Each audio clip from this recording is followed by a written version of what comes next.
Hello दोस्तों, स्वागत है आपका हमारे YouTube channel LN geography UGC NET JRF में।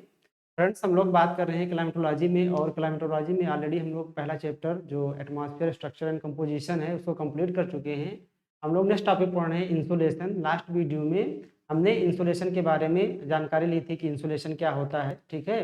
उनका स्ट्रक्चर देखा था और सोलर स्पेक्ट्रम के बारे में बात कर ली थी। उसके आगे हम आज देखेंगे कि जो हमारा इंसोलेशन है उसका अक्षांशीय यानी लैटिट्यूडनल क्या है, डिस्ट्रीब्यूशन क्या है, और उसके आगे बहुत सारी चीज़ें हमें देखनी है। तो चलिए हम लोग स्टार्ट करते हैं आज और इंसोलेशन में आगे पढ़ते हैं।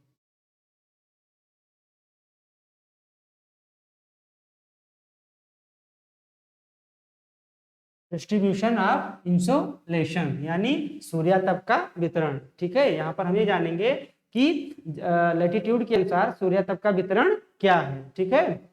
क्योंकि हमारा जो अर्थ का शेप है वो कैसा है, वो जियोइड आकार का है, यानी ये इक्वेटर पे क्या हुआ है, उभरी हुई है, और पोल पे थोड़ी क्या है, चपटी अवस्था में है। इसलिए इसके साइड, इसका जो शेप है वो एक जैसा ना होने के कारण जो आपका इंसुलेशन है वो पृथ्वी के अलग अलग भाग पे क्या है, अलग अलग मात्रा इसकी पाई जाती है। यहाँ पर दिया गया है लेटीट्यूड, यानी एक तरफ दिया गया है अक्षांश, ठीक है, और दूसरी तरफ दिया गया है इंसोलेशन इन परसेंट, यानी इंसोलेशन की मात्रा। अगर इंसोलेशन को हम 100% मानते हैं तो चलिए देखते हैं कि जैसे किस लेटीट्यूड पे हमें इंसोलेशन की मात्रा कितनी प्राप्त होगी। जैसे जो आपका 0 डिग्री लेटीट्यूड है, जिसे आप इक्वेटर बोल सकते हो, ठीक है, तो यहाँ पर इंसोलेशन की मात्रा कितनी प्राप्त होती है, 100%। अमाउंट ऑफ एनर्जी जो आपको मिलती है वो कितनी है, 100% है। 10 डिग्री पे कितनी मात्रा है, 99%। 20 डिग्री पे 95 डिग्री। ऐसे ऐसे जैसे आप आगे बढ़ते जाते हैं और कहाँ पहुंच जाते हैं, पोल पे, तो पोल पे आपका जो इंसोलेशन आ रहा है वो कितना मिल रहा है, 42%, ठीक है। तो इस फिगर को देखने से आपको ये पता चलता है कि जैसे जैसे आप लेटीट्यूड और मान आपका बढ़ता है, यानी इक्वेटर से आप किधर जा रहे हैं, पोल की तरफ शिफ्ट हो रहे हैं, वैसे वैसे इंसोलेशन की मात्रा क्या हो रही है, लगातार घटती जाती है। आगे हम अगले स्लाइड में देखेंगे, जब हम पढ़ेंगे कि कौन कौन से कारक इसको प्रभावित करते हैं, तो आपको अच्छे से क्लियर होगा कि मात्रा घटती हुई क्यों जा रही है। तो ये कई बार एग्जाम में पूछा गया है कि जब 90 डिग्री पर जो पोल्स है, यानी 90 डिग्री पर इंसोलेशन की मात्रा कितनी पाई जाएगी, तो कितनी पाई जाएगी, 42%। ये एग्जाम में कई बार पूछा गया है। जब ये एग्जाम में पूछा गया है तो इसमें से किसी भी अक्षांश पे एग्जाम्स में पूछा जा सकता है कि एग्जैक्ट वैल्यू भी पूछी जा सकती है, और आपको असेंडिंग या डिसेंडिंग ऑर्डर में भी दिया जा सकता है। इसमें जो मेन आपको याद रखना है वो 50 को याद रखना है कि यदि सूर्य 50 डिग्री पे है, यानी 50 डिग्री लेटीट्यूड पे आपको क्या है, इंसोलेशन की मात्रा कितनी होगी, क्योंकि सूर्य क्या हमेशा है, वो आपको 23.5 नॉर्थ से 23.5 साउथ के बीच ही ट्रेवल करता है, ठीक है। लेकिन इसीलिए क्या है कि इंसोलेशन की मात्रा जैसे जैसे आप 0 डिग्री की तरफ आओगे वो बढ़ेगी, और जैसे जैसे पोल की तरफ जाओगे वैसे वैसे इंसोलेशन की मात्रा क्या है, लगातार घटती जाएगी। तो यहाँ पर देखा कि डिस्ट्रीब्यूशन ऑफ इंसोलेशन, हमारे जो पूरा अर्थ है उस पे जो सोलर इंसोलेशन का डिस्ट्रीब्यूशन है वो किस लेटीट्यूड पे कितना है। चलिए हम लोग आगे देखते हैं इंसोलेशन में।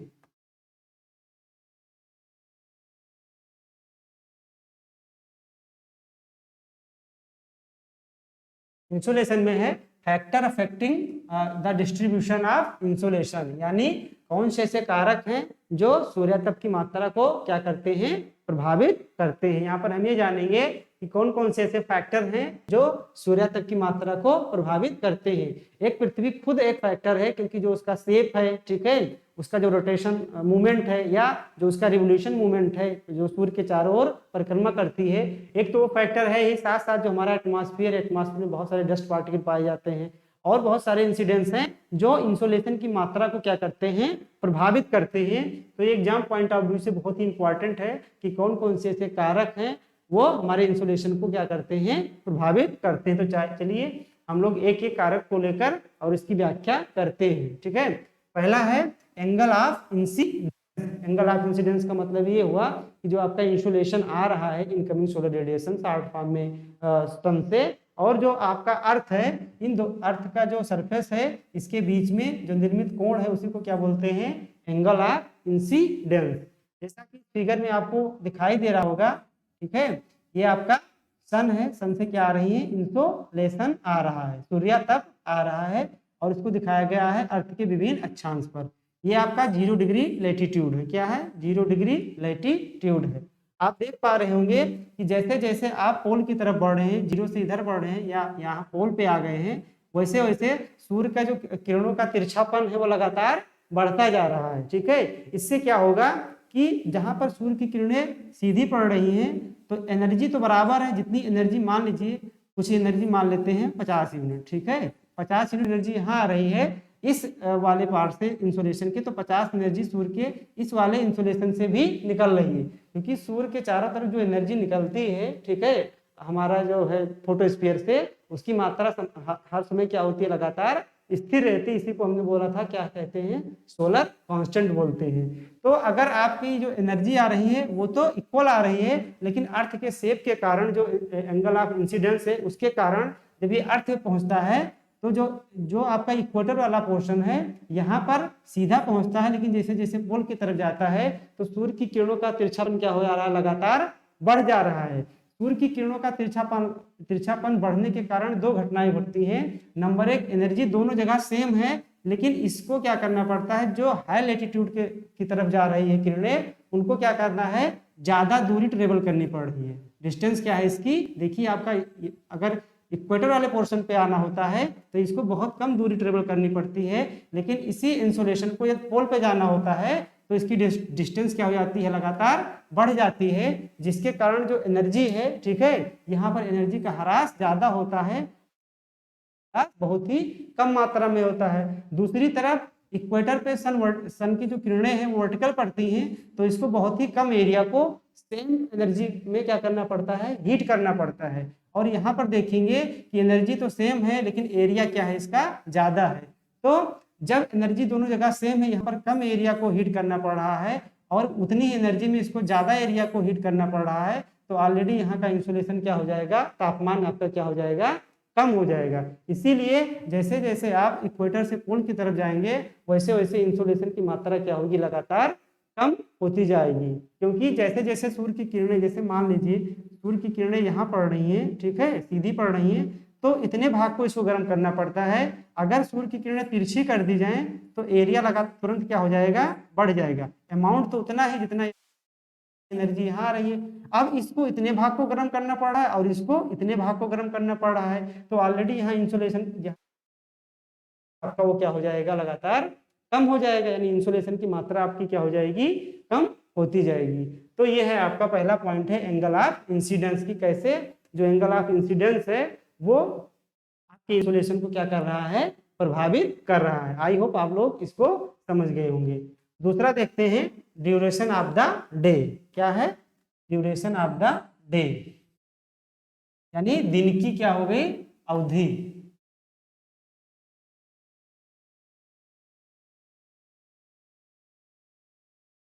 दिन की अवधि का मतलब ये है, ठीक है, कि जहां पर दिन की लंबाई अधिक होती है वहां पर इंसुलेशन ज्यादा मिलेगा, और जहां पर दिन की लंबाई कम होगी वहां पर इंसुलेशन कम मिलेगा। तो हम सभी जानते हैं कि जो हमारा अर्थ है, ठीक है, ये आपका अर्थ है, ये सन के चारों तरफ क्या लगा रहा है, चक्कर लगा रहा है, ठीक है, चारों तरफ क्या लगा रहा है, चक्कर लगा रहा है, यानी घूम रहा है हमारी अर्थ। होता क्या है कि 21 मार्च क्या है, 21 मार्च और 23 सितंबर को क्या होती है, सूर्य की किरणें कहाँ पर लंबवत पड़ती हैं, सूर्य की किरणें इक्वेटर पर लंबवत पड़ती हैं, तो उस समय पूरे पृथ्वी पर दिन और रात की अवधि क्या होती है, बराबर होती है। वहीं पर 21 जून को क्या होता है, सूर्य की किरणें कहाँ पर लंबवत पड़ती हैं, सूर्य की किरणें कर्क रेखा पर लंबवत पड़ती हैं। तो जब सूर्य की किरणें कर्क रेखा पर लंबवत पड़ेंगी तो उत्तरी गोलार्ध में क्या होगा, दिन की अवधि लंबी होगी और रातें क्या होंगी, छोटी होंगी। वहीं पर दक्षिण गोलार्ध में एकदम विपरीत स्थिति होगी। तो उत्तरी गोलार्ध में इंसुलेशन की मात्रा क्या मिलेगी, ऑलरेडी ज्यादा मिलेगी। वहीं पर क्या होता है 22 दिसंबर को क्या होता है, जो सूर्य की किरणें हैं वो कहाँ लंबवत पड़ती हैं, वो मकर रेखा यानी कैप्रिकॉर्न पे क्या पड़ती हैं, लंबवत पड़ती हैं। जब मकर रेखा पर सूर्य की किरणें लंबवत पड़ती हैं तो साउथ में क्या होगा, दिन की अवधि बढ़ जाएगी और रात की अवधि छोटी हो जाएगी। और जस्ट इसका अपोजिट परिणाम कहाँ होगा, उत्तरी गोलार्ध में होगा। उत्तरी गोलार्ध में क्या होगा कि दिन और रातें दोनों क्या होंगी, छोटी होंगी। तो उत्तरी गोलार्ध में छोटी होंगी, दक्षिणी गोलार्ध में लंबी होंगी। तो इंसोलेशन की मात्रा मिलेगी दक्षिणी गोलार्ध में। यहाँ पर यही बताने का प्रयास किया गया है कि ड्यूरेशन ऑफ द डे, यानी दिन की अवधि में परिवर्तन होने से भी इंसोलेशन की मात्रा में क्या होता है, परिवर्तन हो रहा है, जो कि आप लोगों ने आसानी से देखा। किस डे को, यानी 21 मार्च और 23 सितंबर। एक हो गया आपका 21 जून और दूसरा 22 दिसंबर को। आपको पता ही है कि 21 जून को सूर्य की किरणें कहाँ लंबो चमकती हैं, तो आपकी कर्क रेखा पर, 22 दिसंबर को मकर रेखा पर। ठीक है, तो ये एक पॉइंट हो गया। अगला पॉइंट है रिवोल्यूशन। रिवोल्यूशन का मतलब होता है परिक्रमण। परिक्रमण का मतलब परिक्रमा करना, यानी जो आपका ये अर्थ है, ठीक है, ये जो आपका अर्थ है ये लगातार क्या कर रहा है, परिक्रमा कर रहा है। किसका, सूर्य का। इसी सूर्य के चारों तरफ घूम रहा है। तो सूर्य की तरफ घूमने के कारण क्या होता है कि एक समय ऐसा आता है कि जो इसका नॉर्थ पोल है वो सूर्य के सामने होता है, और एक समय ऐसा आता है जो इसका साउथ वाला पोल है वो सूर्य के सामने होता है। तो जब ऐसी कंडीशन बनती है 6 महीने पर, 6 महीने पर, तो होता क्या है कि 6 महीने का दिन आपका ध्रुवों पर होता है और 6 महीने की रात होगी। तो जो पोल सूर्य के सामने वाला होगा उस गोलार्ध को क्या होगा, ज्यादा इंसोलेशन मिलेगा, और जो पोल सूर्य के अपोजिट होगा उसको इंसोलेशन कम होगा। तो इस प्रकार रिवोल्यूशन भी क्या करता है, इंसोलेशन की मात्रा को प्रभावित करता है। यहाँ पर 3 ये मुख्य फैक्टर हैं, और हम आगे देखते हैं कि कौन से ऐसे कारक हैं। ठीक है,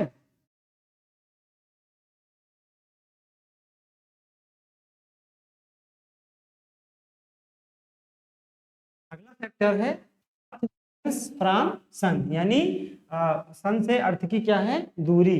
अभी हम लोगों ने बात की कि जो हमारा अर्थ है, ठीक है, वो सूर्य के चारों तरफ क्या कर रहा है, परिक्रमा कर रहा है, और परिक्रमा करते हुए इसकी स्थितियां कई बार क्या होती हैं, बदलती हैं। जो ये हमारे अर्थ का पाथ है, इसका आकार कैसा है, अंडाकार है। कैसा है, अंडाकार है थोड़ा सा। ठीक है, इसी कारण क्या होता है कि एक बार ऐसी कंडीशन बनती है कि ये सूर्य के सबसे पास होता है, और एक बार ऐसी कंडीशन बनती है कि ये सूर्य के सबसे दूर होता है। तो जब ये इसके पास होगा तो इसको सामान्य दशा से, सामान्य अवस्था से इंसोलेशन की मात्रा ज्यादा मिलेगी। वहीं पर जब ये इससे दूर होगा तो इसको इंसोलेशन की मात्रा क्या होगी, कम मिलेगी। आइए देखते हैं कंडीशन कब बनती है। होता क्या है कि ये यहाँ पर लिखा हुआ है पेरीहेलियन। ठीक है, पेरीहेलियन का मतलब होता है उपसौर, हिंदी में इसको बोलते हैं उपसौर। कब होता है, ये 3 जनवरी को होता है। कब होता है, 3 जनवरी को। 3 जनवरी को क्या होता है कि जो हमारा अर्थ है वो सूर्य के सबसे पास होता है, यानी अर्थ और सन के बीच की जो डिस्टेंस होती है वो मात्र कितना होती है, 147 मिलियन किलोमीटर। वहीं पर जो ये जब 4 जुलाई आता है, कितनी जुलाई, 4 जुलाई, तो इसकी दूरी सूर्य से क्या हो जाती है, बढ़ जाती है, और कितना हो जाता है, 152 मिलियन। इस जो है घटना को क्या कहते हैं, एपीहेलियन, या हिंदी में इसको कहते हैं अपसौर। क्या कहते हैं, अपसौर।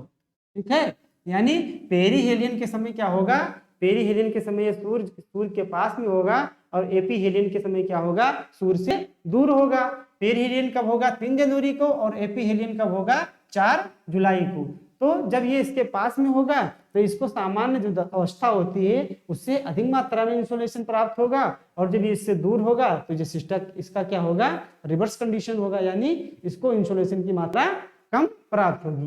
तो यहाँ पर ये बताया गया कि जो अर्थ से डिस्टेंस है इसका वो कम या ज्यादा होने के कारण भी इंसोलेशन की मात्रा क्या होती है, लगातार प्रभावित होती रहती है। ठीक है, इसमें आपको ये याद रखना है कि किस किस तिथि को पेरीहेलियन और एपीहेलियन होता है, यही आपसे एग्जाम में पूछा जाएगा। और कितना, यानी जब पास में होगा तो 143 मिलियन होगा, और जब दूर होगा तो 52 मिलियन होगा। वैसे अर्थ और सन के बीच की जो डिस्टेंस है नॉर्मल कंडीशन में वो कितना है, 15 करोड़ किलोमीटर। ठीक है, तो ये आई होप ये बात आप लोग अच्छे से समझ गए होंगे कि कैसे आपका जो अर्थ का डिस्टेंस वो इंसोलेशन को प्रभावित करता है।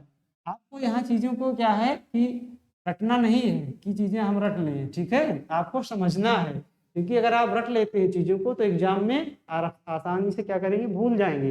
लेकिन जब आप चीज़ों को कंसेप्ट बाय समझे रहेंगे तो आप भूल नहीं सकते हैं, इसलिए आपको समझना है, ना कि क्या है, रटना है। ठीक है, अगला पॉइंट है सन स्पॉट। आइए देखते हैं कि सन स्पॉट से कैसे इंसोलेशन प्रभावित होता है। ठीक है, सन स्पॉट क्या है? सन स्पॉट आपका जो हमारा फोटोस्फीयर, हमने बात किया था लास्ट वीडियो में, तो सन का स्ट्रक्चर पढ़ रहे थे, तो जो हमारा फोटोस्फीयर है वहां पर क्या है, कुछ ब्लैक यानी काले ठंडे क्षेत्र हैं। ठीक है, तो क्या है फोटोस्फीयर में कुछ काले ठंडे क्षेत्र हैं। ठीक है, जो किस फॉर्म में दिखते हैं, डॉटेड फॉर्म में दिखाई देते हैं हमको, ऐसे इस फॉर्म में दिखाई देते हैं। इनको क्या बोलते हैं, सन स्पॉट यानी सौर कलंक बोलते हैं। ठीक है, तो ऐसा ये देखा गया, रिसर्च में ये पाया गया कि जब भी इस सन स्पॉट की मात्रा बढ़ती है तो इंसोलेशन लगातार क्या होता जाता है, बढ़ता जाता है। सन स्पॉट की मात्रा जब भी बढ़ेगी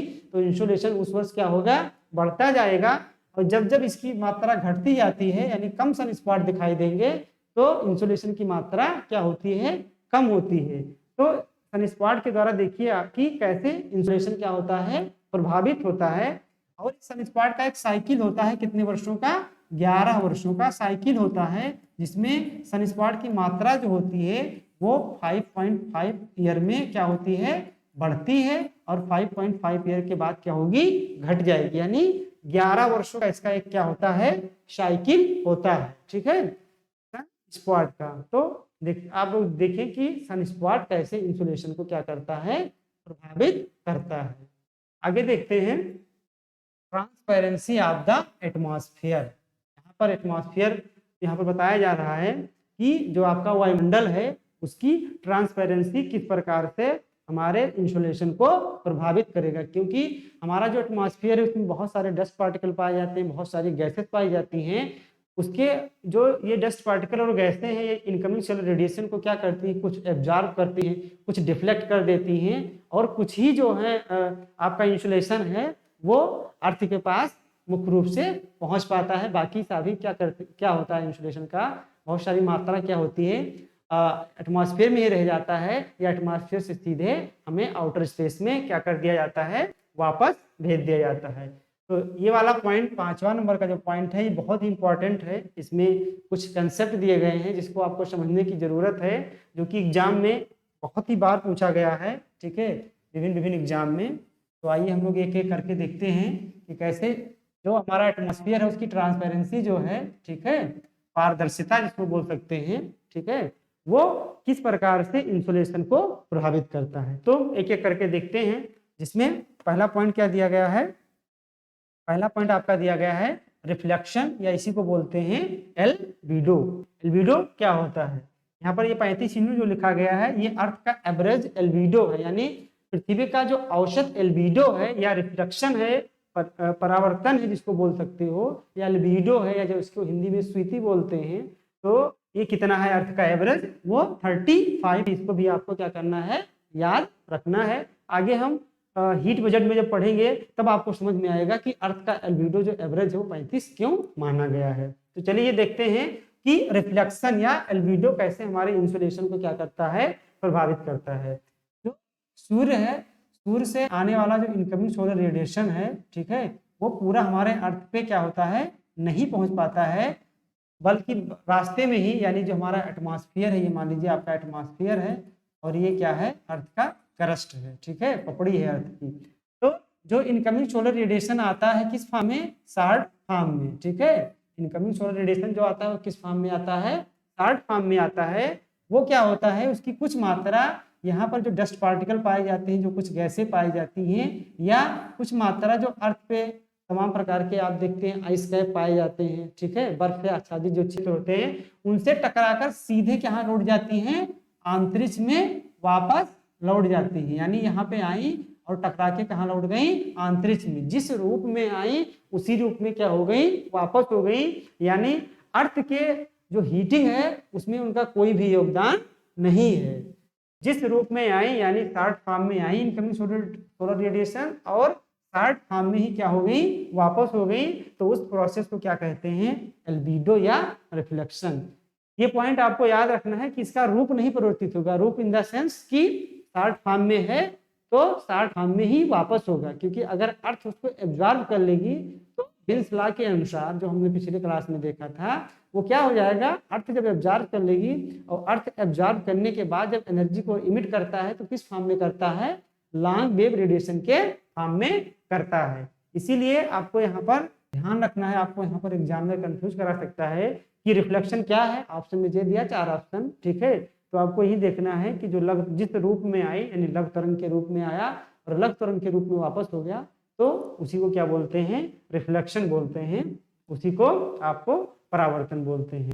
तो रिफ्लेक्शन हो गया, जैसे इनकमिंग सोलर रेडिएशन आई उसका क्या हो गया, रिफ्लेक्शन हो गया। तो जब रिफ्लेक्शन हो गया तो उसका हमारे अर्थ के हीटिंग में कोई योगदान नहीं रहा, यानी वो इंसुलेशन को क्या किया, प्रभावित किया। इसका क्या हुआ, ये हमारे अर्थ के एटमॉस्फेयर जो हमारा अर्थ है उस अर्थ के हीटिंग में इसका कोई भी योगदान नहीं है, ठीक है। तो इसने क्या किया, इंसुलेशन को प्रभावित किया, जो भी आ रहा था उसको पूरा नहीं आने दिया, बाकी बीच में ही क्या कर दिया, वापस कर दिया।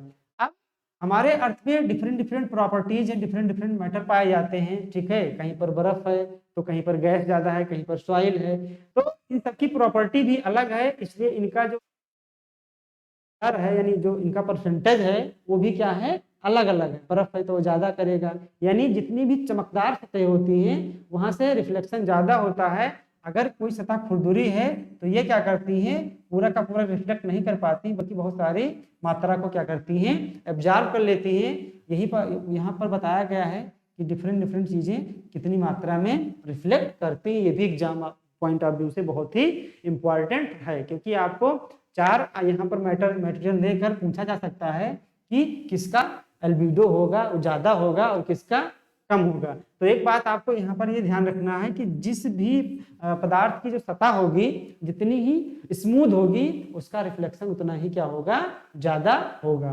तो आइए देखते हैं, सबसे अधिक रिफ्लेक्शन किसका होता है, फ्रेश स्नो का होता है। किसका होता है, फ्रेश स्नो का। कितनी मात्रा में, इसका रिफ्लेक्शन जो परसेंटेज है वो 80 से 90% है, यानी जो भी एनर्जी फ्रेश स्नो पे पड़ेगी अगर उसको 100 मान लिया जाए तो उसका ये लगभग 80 से 90% क्या कर देता है, एटमॉस्फेयर में वापस कर देता है। दूसरा है थिक क्लाउड, यानी क्लाउड भी कई टाइप के होते हैं, हम लोग आगे पढ़ेंगे। तो उसमें जो क्लाउड की थिकनेस ज्यादा रहेगी तो वो ज्यादा मात्रा में रिफ्लेक्ट करेगा, उसकी मात्रा कितनी है, 70 से 80%। उसके बाद ओल्ड स्नो, इसकी मात्रा 50 से 60% है, यानी फ्रेश स्नो ज्यादा करेगा और जैसे जैसे स्नो ओल्ड होता जाएगा वैसे वैसे इसका रिफ्लेक्शन परसेंटेज जो है रिफ्लेक्शन का वो क्या हो जाएगा, कम हो जाएगा। उसके बाद लाइट स्नो, यानी बहुत हल्का स्नो है तो इसका परसेंटेज 25 से 45 यानी और कम है। इन क्लाउड बादल है लेकिन पतले हैं तो ये 20 से 30% करेंगे। ड्राई सॉइल 20 से 25% करेगा। वेट सॉइल उससे भी कम करेगा। डेसिडियस फॉरेस्ट होते हैं, ठीक है, यानी जो पतझड़ वन होते हैं वो 15 से 20% करते हैं। और जो डार्क सॉइल होगी, डार्क सॉइल का मतलब ये हुआ कि अगर सॉइल का कलर बहुत, देखो जो आपका रिफ्लेक्शन होता है ये 2 पॉइंट पर निर्भर करता है, ठीक है। नंबर 1 आपकी जो सतह है उसकी स्मूथनेस कितनी है या रफनेस कितना है, यानी वो स्मूथ कितना है और खुरदरा कितना है। दूसरा कलर पे भी डिपेंड करता है, यदि हल्का कलर है, ठीक है, तो वो ज्यादा रिफ्लेक्ट करता है, और यदि कलर जैसे जैसे डार्क करते जाओगे वैसे वैसे क्या होगा, आपका एब्जॉर्प्शन की मात्रा यानी अवशोषण की मात्रा बढ़ती जाएगी, वो रिफ्लेक्ट कम करता है। यानी ब्लैक बॉडी का मतलब क्या हो कि अगर कोई काली वस्तु होती है, ठीक है, तो वो क्या करती है, सारे के सारे इंसुलेशन को क्या करती है, एब्जॉर्ब कर लेती है। वहीं पर अगर वस्तु आपका जो है, जो भी मैटर है आपका व्हाइट है, उसका कलर, अगर कलर आपका व्हाइट है तो उसका रिफ्लेक्शन पॉइंट लगभग कितना होता है, 100%। इसीलिए यहाँ पर देखिए जो स्नो वाली चीजें हैं यानी जितनी भी व्हाइट चीजें हैं उसका रिफ्लेक्शन पॉइंट कितना है, ज्यादा है। देखिए यहाँ पर ड्राई सॉइल है तो सूखा है, ठीक है, सूखा है तो इसका रिफ्लेक्शन पॉइंट कितना है, 20 से 25% है। लेकिन यहाँ पर डार्क सॉइल दिया गया है यानी ब्लैक सॉइल जिसको बोल सकते हो, तो उसकी रिफ्लेक्शन पॉइंट क्या होगा, कम होगा, लगभग 5 से 15%। तो आपको ये 2 पॉइंट इसमें याद रखने हैं कि रिफ्लेक्शन किस पे डिपेंड करता है, आपके स्मूथनेस और रफनेस पे, साथ ही साथ आपके कलर पे, ठीक है। ये आप याद रखें, इससे आपको परसेंटेज नहीं याद रहेगा तब भी आप इससे स्मूथनेस और कलर से आराम से कर ले जाएंगे। कई बार एग्जाम में यहाँ से प्रश्न पूछे गए हैं कि रिफ्लेक्शन किसका ज्यादा होगा, परसेंटेज हाँ आपसे नहीं पूछा भी जा सकता है, तो इसमें से 4 ऑप्शन देकर पूछा जा सकता है कि जो रिफ्लेक्शन परसेंटेज है वो किसका ज्यादा होगा। आगे देखते हैं।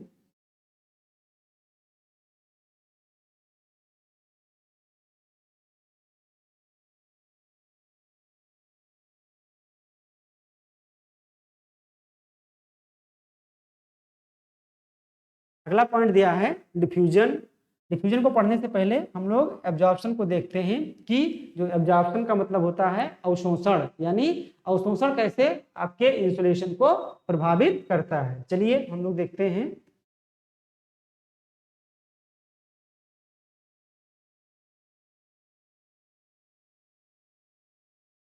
यहाँ पर दिया गया है एब्जॉर्प्शन यानी अवशोषण, ठीक है। तो आपको पता है कि हमारे एटमॉस्फेयर में बहुत सारी गैसेस पाई जाती हैं, जैसे नाइट्रोजन, ऑक्सीजन, कार्बन डाइऑक्साइड, बहुत सारी गैसें हैं, ठीक है। उसके साथ साथ ही बहुत सारे क्या हैं, डस्ट पार्टिकल भी हैं। तो वो क्या करते हैं, बहुत सारे उसमें जो डस्ट पार्टिकल और गैसेस हैं वो क्या करती हैं, जो आपके इनकमिंग सोलर रेडिएशन है, इनकमिंग सोलर रेडिएशन में अगर बात किया जाए कि कितने टाइप्स की जो वेव्स हैं, तो कितने टाइप्स की हैं, 7 टाइप की वेव्स पाई जाती हैं। हमने लास्ट वीडियो में देखा था जब हम लोग पढ़ रहे थे सोलर स्पेक्ट्रम को। तो जैसे एक्स रेज हो, गामा रेज हो गई, एक्स रेज हो गया, ठीक है, अल्ट्रावायलेट हो गया, विजिबल हो गया, इंफ्रारेड हो गया, माइक्रोवेव हो गया और रेडियो वेव्स हो गया। तो ये जो डिफरेंट डिफरेंट वेवलेंथ की जो वेव्स हैं, इसमें से क्या होता है कि जो हमारा एटमॉस्फेयर में जो गैसें पाई जाती हैं, गैसें जैसे वाटर वेपर हो गया, नाइट्रोजन हो गया, ऑक्सीजन हो गया, ये उसमें से क्या कर लेती हैं, कुछ को एब्जॉर्ब कर लेती हैं और हमारे अर्थ पे उसको पहुंचने नहीं देती हैं। तो कैसे ये इंफॉर्मेशन को क्या कर रही हैं, प्रभावित कर रही हैं, यहीं पर हम यहाँ पर यही बताने का प्रयास किया गया है कि एब्जॉर्प्शन यानी अवशोषण किस प्रकार से आपके इंसुलेशन को प्रभावित कर रहा है। प्रभावित करने का मतलब जो वहां से सन से चला उसको पूरा का पूरा अर्थ तक पहुंचने नहीं देता है। ये जान लीजिए कि जो एब्जॉर्प्शन होता है उसका नेचर कैसे होता है, वो सिलेक्टिव होता है। सिलेक्टिव मतलब होता है चयनात्मक। चयनात्मक का मतलब यही हुआ कि जो हमारा इनकमिंग सोलर रेडिएशन आ रहा है, जो उसमें डिफरेंट डिफरेंट वेवलेंथ की वेव हैं, वो सभी को क्या करता है, ना तो एब्जॉर्ब करता है ना तो आने देता है, यानी कुछ ही को एब्जॉर्ब करेगा। इसीलिए इसका जो गुण है वो क्या है, सिलेक्टिव है। वो चीजें चयन में है, चयनात्मक है, वो कुछ ही वेवलेंथ की वेव को क्या करेगा, एब्जॉर्ब करेगा, बाकी को एब्जॉर्ब नहीं करेगा। अगर पूरे को एब्जॉर्ब कर लेगा तो हमारे पास विजिबल लाइट भी नहीं आएगी और हम लोग किसी भी वस्तु को देख भी नहीं पाएंगे। ये आप लोग देख सकते हैं कि नेचर कितना क्या है, प्यारा है, कितना अच्छा है। जो आपके लिए काम की चीजें हैं वो तो आने देता है और जो काम की चीजें नहीं है उसको आने नहीं देता है। लेकिन ह्यूमन क्या कर रहा है, लगातार अपनी एक्टिविटी से हमारे एटमॉस्फेयर को, हमारे क्लाइमेट को लगातार क्या कर रहा है, प्रभावित कर रहा है। तो इसका नेचर क्या है, सिलेक्टिव है, यानी जो वेवलेंथ डिफरेंट डिफरेंट जो है वेवलेंथ की जो वेव्स हैं उसको उसमें से कुछ को आने देगा, कुछ को आने नहीं देगा। गैसों में कौन कौन सी गैस है जो एब्जॉर्ब करती हैं, जिसमें प्रमुख रूप से है वाटर वेपर, ठीक है, वाटर वेपर हो गया और नाइट्रोजन, ऑक्सीजन हो गया, ठीक है, कुछ डस्ट पार्टिकल हो गए। तो ये सब क्या करती हैं, एब्जॉर्ब करती हैं। इसमें जो वाटर वेपर है आपका यानी जलवाष्प है, वो सबसे अधिक मात्रा में किसको एब्जॉर्ब करेगा, इंफ्रारेड को एब्जॉर्ब करेगा, ठीक है, जो सातों आपको बताई गई थी, ठीक है। क्या है, गामा है, गामा के बाद क्या है, एक्स रेज है, ठीक है, एक्स रेज के बाद क्या है आपका अल्ट्रा वायलेट है, अल्ट्रा वायलेट के बाद विजिबल है, इंफ्रारेड है, माइक्रोवेव है और रेडियो। तो जो इसमें ये इंफ्रारेड है यानी इंफ्रारेड की जो वेवलेंथ है, ठीक है, उसको क्या करता है आपका वाटर वेपर पूरी की तरीके से क्या करता है, एब्जॉर्ब कर लेता है और उसको अर्थ तक पहुंचने नहीं देता है। तो यहाँ पर वाटर वेपर के महत्व को आप समझ सकते हैं कि किस प्रकार से ये इंसुलेशन के ही सारे भाग हैं। तो इंसुलेशन के किस प्रकार से क्या कर रहा है, प्रभावित कर रहा है।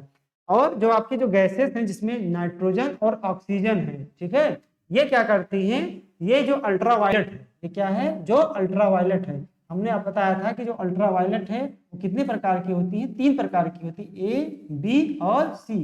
जिसमें ए क्या है आपका, इसमें क्या बताया गया था कि जो आपका ए है, ठीक है, वो क्या है, लॉन्गेस्ट है, क्या है, लॉन्गेस्ट यानी सबसे बड़ा है, और बी सी क्या है, शॉर्टेस्ट यानी छोटा यूवी है। यानी अगर यूवी देखा जाए, अल्ट्रावायलेट देखा गया, तो अल्ट्रावायलेट का जब और गहन अध्ययन किया गया तो इसमें भी पाया गया कि अल्ट्रावायलेट में भी छोटे छोटे वेवलेंथ पाई जाती हैं, जिसको नाम दिया गया ए, बी और सी। जिसमें ए को देखा जाए तो इसका जो वेवलेंथ था वो ज्यादा लंबा था, तो उसको लॉन्गेस्ट वेवलेंथ का बोला गया, और बी सी का जो वेवलेंथ है वो छोटा है, तो उसको शॉर्टेस्ट बोला गया। तो जो हमारे जो हैं जिसमें नाइट्रोजन और ऑक्सीजन है, ये क्या करती हैं, जो अल्ट्रावायलेट ए है यानी यूवी ए वाली जो वेवलेंथ है उसको क्या कर लेती हैं, एब्जॉर्ब कर लेती हैं। ये बहुत ही हानिकारक होती हैं, ठीक है, इसकी तुलना में थोड़ा सा कम होती हैं जो ए होती हैं। तो ये क्या करती हैं, नाइट्रोजन और ऑक्सीजन ए को क्या कर लेती हैं, एब्जॉर्ब कर लेती हैं। उसके बाद बचा क्या, बी और सी। तो बी और सी को हमारे एटमॉस्फेयर में महत्वपूर्ण गैस पाई जाती है समतापमंडल में, ओजोन। तो ये क्या करती हैं, ये आपके बी और सी को क्या करती हैं, एब्जॉर्ब कर लेती हैं। और इस प्रकार जो यूवी हमारे लिए कितनी हानिकारक है, वो क्या होता है कि हमारे एटमॉस्फेयर में ही रह जाता है और अर्थ तक नहीं पहुंच पाता है, जिससे क्या है कि हम लोग डिफरेंट डिजीज से क्या हो जाते हैं, बच जाते हैं। तो ये रहा आपका वाटर वेपर और विभिन्न गैसों के द्वारा एब्जॉर्ब किए जाने वाले इंसोलेशन की मात्रा, ठीक है।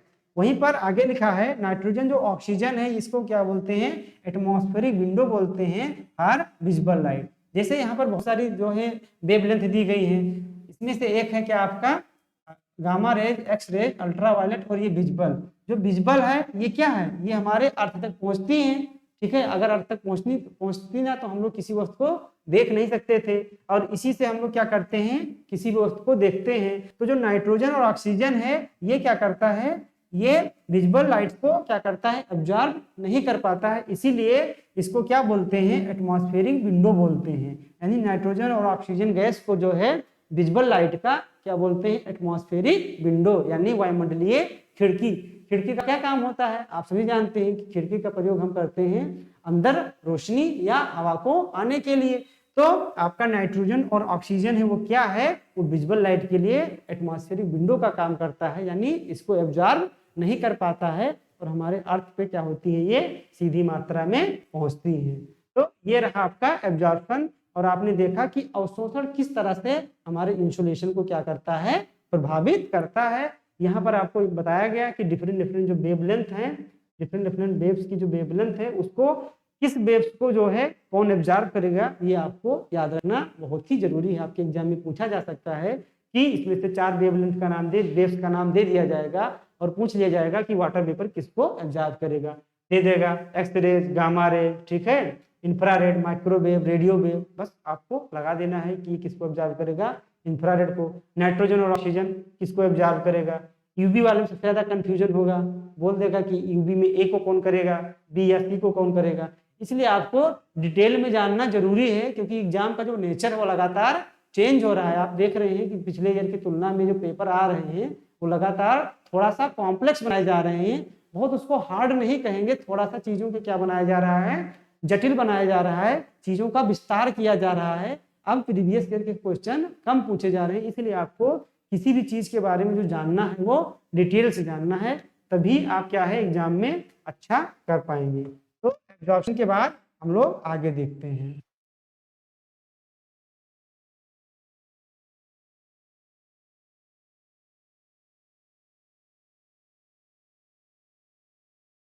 एब्जॉर्प्शन के बाद हम लोग देखते हैं डिफ्यूजन।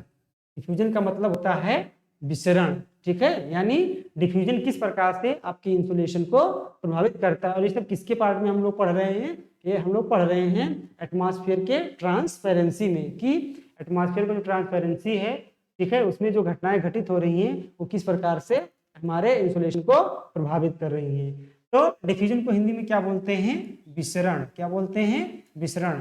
इसका नेचर कैसा होता है, इसका नेचर होता है नॉन सिलेक्टिव।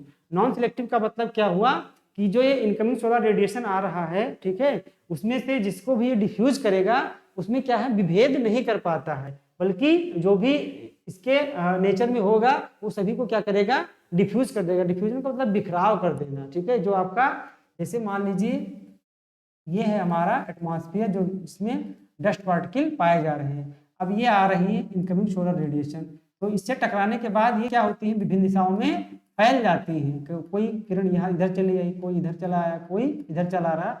इसी प्रोसेस को क्या बोलते हैं, डिफ्यूजन बोलते हैं। अब डिफ्यूजन होने के लिए कुछ कंडीशंस होते हैं, कुछ दशाएं होंगी, उसी प्रोसेस को डिफ्यूजन बोलेंगे, सभी प्रोसेस को डिफ्यूजन नहीं बोलेंगे। तो आइए देखते हैं कि कौन से प्रोसेस को हम डिफ्यूजन बोलेंगे और कौन से प्रोसेस को डिफ्यूजन नहीं बोलेंगे। एग्जाम में आपसे यही पूछेगा, इसके कंडीशन को पूछता है और इसके नेचर को पूछता है। तो नेचर तो आप लोग ऑलरेडी जान चुके हैं, किसका नेचर कैसा है, नॉन सिलेक्टिव है। अब हम बात करते हैं कौन सी कंडीशन यानी दशाएं कौन सी है जब आपका डिफ्यूजन होगा। ठीक है, ये आपका है डस्ट पार्टिकल, आपका एटमॉस्फेयर में है क्या, डस्ट पार्टिकल। तो जो आपकी इंसोलेशन आ रहा है तो उसमें डिफरेंट टाइप्स की क्या होंगी, वेव्स होंगी, जिनका वेवलेंथ भी अलग अलग होगा। तो डस्ट पार्टिकल है, ठीक है, क्या है आपका, जो आपका पार्टिकल है, ठीक है, पार्टिकल का जो डायामीटर है यानी पार्टिकल का जो व्यास है, ठीक है, जब पार्टिकल का व्यास क्या होगा, बड़ा होगा, किससे, आपके वेवलेंथ से, यानी जो भी आपकी वेव्स आ रही हैं उसकी वेवलेंथ से क्या होगा, बड़ा होगा, तब उसी कंडीशन में आपका क्या होगा, डिफ्यूजन होगा। तब ये आपकी इनकमिंग सोलर रेडिएशन आएगा, ठीक है, और ये जो सोलर रेडिएशन आपका आ रहा है इसका वेवलेंथ क्या होना चाहिए, पार्टिकल से छोटा होना चाहिए। जिस वेवलेंथ का, जो वेवलेंथ का डायमीटर है, ठीक है, यानी जो वेवलेंथ है आपकी वो अगर छोटी होगी किससे, पार्टिकल से, उसी का क्या होगा, डिफ्यूजन होगा, बाकी सभी का डिफ्यूजन नहीं होगा। इसलिए इस कंडीशन को आपको क्या रखना है, याद रखना है कि यहाँ पर पार्टिकल का जो डायमीटर होगा वो वेवलेंथ से क्या होगा, हमेशा बड़ा होगा, तब उसी कंडीशन को क्या बोलेंगे, डिफ्यूजन बोलेंगे। ठीक है, अब यहाँ पर क्या हो गया, डिफ्यूजन हो गया। डिफ्यूजन होने से क्या होगा, ये आपका कोई कुछ इंसुलेशन है वो डायरेक्ट कहाँ चला जाएगा, आपका एटमॉस्फेयर में चला जाएगा। कहाँ पर चला जाएगा, एटमॉस्फेयर, सॉरी आउटर स्पेस में चला जाएगा। कहाँ चला जाएगा, स्पेस में चला जाएगा। और कुछ क्या होगा, हमारे एटमॉस्फेयर के नीचे फैला रहेगा। क्या रहेगा, एटमॉस्फेयर के नीचे फैला रहेगा। इसी जो डिफ्यूज पार्ट जो हमारा एटमॉस्फेयर के नीचे फैला रहता है वो क्या करता है, उसी के कारण हम लोग जो चंद्रमा का कुछ भाग देख पाते हैं उसका कारण क्या है, ये डिफ्यूजन है। और जब बहुत घनी रात होती है यानी एकदम विकराल काली रात होती है तब भी हम लोग कभी कभी क्या है, हल्का फुल्का जो देख पाते हैं उसका कारण क्या है, ये डिफ्यूज लाइट है जो कि हमारे एटमॉस्फेयर में बनी रहती है। ये डिफ्यूज, जो लाइट डिफ्यूज हो गई तो रात हो गया, रात में हमारे यहाँ सन तो है नहीं, ठीक है, तो ये जो डिफ्यूज लाइट है ये हमारे एटमॉस्फेयर में रहते हैं और इसी के कारण हम लोग क्या करते हैं, चंद्रमा के कुछ भाग को देख पाते हैं। और जो बहुत घनी रात होती है उसमें भी हम क्या है, थोड़ा बहुत देख पाते हैं। तो उसका कारण क्या है, ये आपका डिफ्यूज लाइट है यानी विसरित प्रकाश है। ठीक है, तो ये दो पॉइंट आपको इसमें याद रखने हैं, वही इसकी इंपॉर्टेंसी है और वही आपसे एग्जाम में बार बार पूछा जाएगा कि डिफ्यूजन का कंडीशन क्या है। तो डिफ्यूजन का कंडीशन क्या है कि इसमें जो पार्टिकल्स हैं उनका डायमीटर जो है वेवलेंथ से क्या होना चाहिए, बड़ा होना चाहिए। और इसका इंपॉर्टेंस क्या है कि चंद्रमा के हम कुछ भाग को देख पाते हैं, साथ ही साथ जब बहुत घनी रात होती है तो उसमें हमें हल्का फुल्का क्या होता है, दिखाई देता है। ये रहा आपका डिफ्यूजन की, डिफ्यूजन के कारण हमारा जो इंसुलेशन है वो कैसे इफेक्टिव होता है यानी प्रभावित होता है। अब हम लोग देखते हैं अगला पॉइंट, लास्ट पॉइंट इसमें दिया हुआ है स्कैटरिंग, यानी स्कैटरिंग को हिंदी में कहते हैं प्रकीर्णन। क्या कहते हैं, प्रकीर्णन बोलते हैं। ठीक है, प्रकीर्णन बोलते हैं। इसका नेचर कैसा है ये जानना जरूरी है। तो इसका नेचर है सिलेक्टिव नेचर है, यानी ये कुछ ही वेवलेंथ को क्या करती हैं, स्कैटर करती हैं, सभी को नहीं करती हैं। ठीक है, यानी सिलेक्टिव का मतलब ये हुआ कि जैसे मान लीजिए हम उदाहरण लेते हैं विजिबल लाइट का। ठीक है, तो विजिबल लाइट में आपको पता है कि कितने प्रकार की वेव्स पाई जाती हैं, V I B G Y O R. ठीक है, यानी ये 2 4 6 7 प्रकार की विजिबल के अंदर भी क्या पाई जाती है। पहले ऐसा माना जाता था कि जो विजिबल लाइट है वो अपने आप में एक स्पेक्ट्रम है। ठीक है, वो अपने आप में क्या है, स्पेक्ट्रम है। लेकिन जब न्यूटन ने उसको तोड़ा यानी उसके अंदर जाके अध्ययन किया तो क्या पाया कि उस विजिबल में भी छोटे बड़ी मात्रा में क्या है, कई वेव लेंथ है और कितनी है, 7 हैं, डिफरेंट किसकी, कलर की। उन्होंने क्या किया था कि उस विजिबल लाइट को एक प्रिज्म के माध्यम से गुजारा तो उन्हें ये 7 जो है कलर के रंग दिखाई दिए जिनका अलग अलग वेवलेंथ था और उनकी फ्रीक्वेंसी भी क्या थी, अलग अलग थी। तो स्कैटरिंग में क्या होता है कि ये जो कलर आपको दिखाई देते हैं यहाँ सातों, यहाँ पर क्या हो जाएंगे, आराम से दिखाई देंगे। यानी जब स्कैटरिंग प्रोसेस होगा तो ये क्या करते हैं, जो विजिबल लाइट होती है इसको क्या करते हैं, इन सातों भागों में विभाजित कर लेते हैं। इसीलिए इसको क्या बोला गया, सिलेक्टिव बोला गया। जबकि डिफ्यूजन में ये प्रोसेस नहीं हो पाता है कि आपका जो विजिबल लाइट आ रही है उसको क्या कर सकें, तोड़कर बता सकें कि इसमें कितने कलर पाए जाते हैं, 7 कलर पाए जाते हैं। इसलिए इसका जो नेचर वो कैसा है, नॉन सिलेक्टिव है। और ये इसको क्या कर देती है, तोड़कर दिखा पाती हैं कि इसमें 7 कलर पाए जाते हैं। इसीलिए इसका नेचर कैसा रहा, सिलेक्टिव रहा। ठीक है, यहाँ पर सिलेक्टिव और नॉन सिलेक्टिव का केवल इतना ही मतलब आपको जानना था। तो आप जानते हैं इसका हमने क्या जान लिया, नेचर जान लिया कि सिलेक्टिव होता है और क्यों होता है ये भी जान लिया। अब हम लोग देखते हैं कि स्कैटरिंग कब होगा, कब हम स्कैटरिंग बोलेंगे, किस कंडीशन में बोलेंगे। तो जैसे मान लीजिए यहाँ पर क्या है, आपके कुछ पार्टिकल्स हैं। ठीक है, क्या है, पार्टिकल्स हैं। और यहाँ पर आपकी क्या है, वेवलेंथ है। यानी जो डिफरेंट आपके इनकमिंग सोलर रेडिएशन आ रही है उसमें डिफरेंट वेव्स हैं, उनका क्या है, वेव लेंथ है। तो जब आपका वेवलेंथ है वो क्या होगा, बड़ा होगा, किससे, आपके पार्टिकल्स के डायामीटर से, जिसको हम लैम्डा से शो करते हैं। ठीक है, पार्टिकल्स का डायामीटर होता है, ठीक है, पार्टिकल्स, इसको देखते हैं, वेवलेंथ को हम लैम्डा से शो करते हैं, किसको, वेवलेंथ को शो करते हैं, ना कि पार्टिकल्स को। तो यहाँ पर आप ये जानिए कि जो वेवलेंथ है, ठीक है, वेवलेंथ बड़ा होना चाहिए किसके, पार्टिकल्स के डायामीटर यानी व्यास से। यहाँ पर क्या था, डिफ्यूजन में क्या था, छोटा था। ठीक है, डिफ्यूजन में क्या था, आपकी जो पार्टिकल्स का डायमीटर था वो बड़ा था और वेवलेंथ क्या थी, छोटी थी। यहाँ पर जस्ट इसका अपोजिट होता है, यहाँ पर वेवलेंथ बड़ा होगा और पार्टिकल्स क्या होगा, छोटा होगा। अब इस कंडीशन को क्या बोलेंगे, स्कैटरिंग बोलेंगे। ठीक है, इस कंडीशन को क्या बोलेंगे, स्कैटरिंग बोलेंगे। ये आपको क्या करना है, याद रखना है। बहुत ही माइन्यूट अंतर है, इसलिए आपको एग्जाम में कंफ्यूज किया जा सकता है कि कौन सा सिलेक्टिव है, कौन सा नॉन सिलेक्टिव है, और किस कंडीशन में हम डिफ्यूजन बोलेंगे और किस कंडीशन में हम स्कैटरिंग बोलेंगे। ये आपको बहुत अच्छी तरीके से याद रखना है। बस इतना याद रखना है आपको कि स्कैटरिंग कब बोलेंगे, जब वेवलेंथ क्या होगा, बड़ा होगा, किससे, आपके पार्टिकल्स के डायामीटर से। ठीक, तो हुआ क्या, स्कैटरिंग इसको बोलेंगे। अब आगे देखेंगे स्कैटरिंग के परिणाम, उससे पहले हमें जानते हैं कि स्कैटरिंग के बारे में और डीप स्टडी किया गया। तो विद्वान आए दो, एक आए रेले और दूसरे आए मी। ठीक है, इन्होंने कुछ नियम दिए जिसको हम रेले स्कैटरिंग के नाम से जानते हैं, और मी या इसको माई भी पढ़ते हैं, मी स्कैटरिंग के नाम से जानते हैं। तो आइए देखते हैं कि ये दोनों क्या है। ये बहुत ही इंपॉर्टेंट कंसेप्ट है, यहाँ पर कंफ्यूजन बहुत होता है, इसलिए आपको यहाँ पर बहुत ही सावधानी पूर्वक पढ़ने की क्या है, जरूरत है ना। हमें बहुत ही यहाँ पर विद्वान बनने की जरूरत है, बस हमें जो एग्जाम पॉइंट ऑफ व्यू से है उसी को आपको यहाँ पे बताया जा रहा है और उसी को क्या करना है, याद करना है। ठीक है, तो रेले महोदय ने क्या बताया, रेले महोदय ने ये बताया कि आप कंडीशन तो आपको याद है, हमेशा कंडीशन आपके दिमाग में रहना चाहिए, तभी आप रेले और माई को समझ पाएंगे। कंडीशन क्या है स्कैटरिंग में, कि वेवलेंथ बड़ी होगी, पार्टिकल्स क्या होंगे, छोटे होंगे। तो रेले महोदय ने यह बताया, ठीक है, तो हिंदी में लिख देते हैं, रेले महोदय ने यह बताया कि उन वेवलेंथ